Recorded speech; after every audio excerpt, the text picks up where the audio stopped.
শুভ সকাল বন্ধুরা। আমি ঘুম থেকে উঠে একটু বাসি কাজ সেরে নিয়ে দেখো এদিকে বারান্দায় এসেছি। বারান্দাতে দেখছি গাছগুলো সব নামিয়ে রেখেছে। আসলে এত রোদ্দুরের তাপ না, যার জন্য ও গাছগুলোকে সব ওর বাবা নামিয়ে রেখেছে। বলে গাছে রোদ্দুর লাগছে।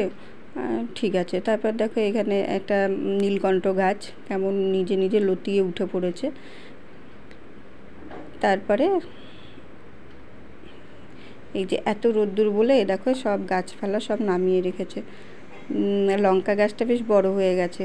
আর এদিকে নয়নতারা গাছে বেশ সুন্দর ফুল ফুটেছে। কি সুন্দর দেখো ফুল ফুটে গেছে।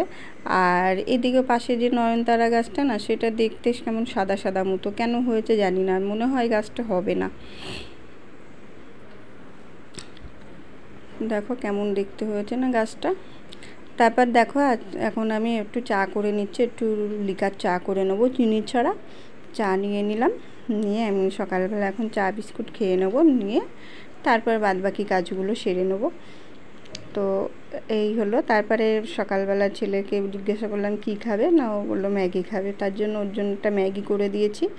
দিয়ে এবার আমি দুপুরবেলা রান্না করে নেবো। দুপুরবেলা রান্না কি হবে আজকে দেখো, ডিম হবে। ডিম সেদ্ধ বসিয়ে দিয়েছি, ডিমটা হয়ে গেলে ভাত বসিয়ে দিয়েছি। আমি ভাতটা করে নেব, করে তারপরে আমি এদিকে দেখো সমস্ত কাজকর্ম সেরে এসে যে দুপুরবেলা রান্না প্রায় হয়ে গেছে সব।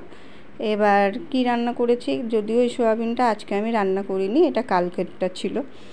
আর আজকে রান্না করেছি দেখো ডিম রান্না করেছি, একদম হালকা করে ডিম রান্না করে নিয়েছি।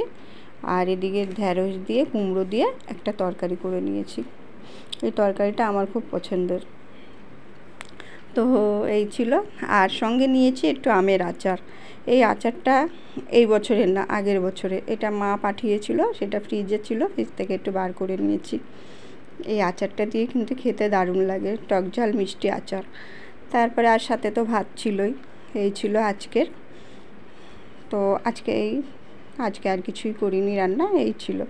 তো এই দিয়ে খাওয়া দাওয়া করে নেবো তাহলে।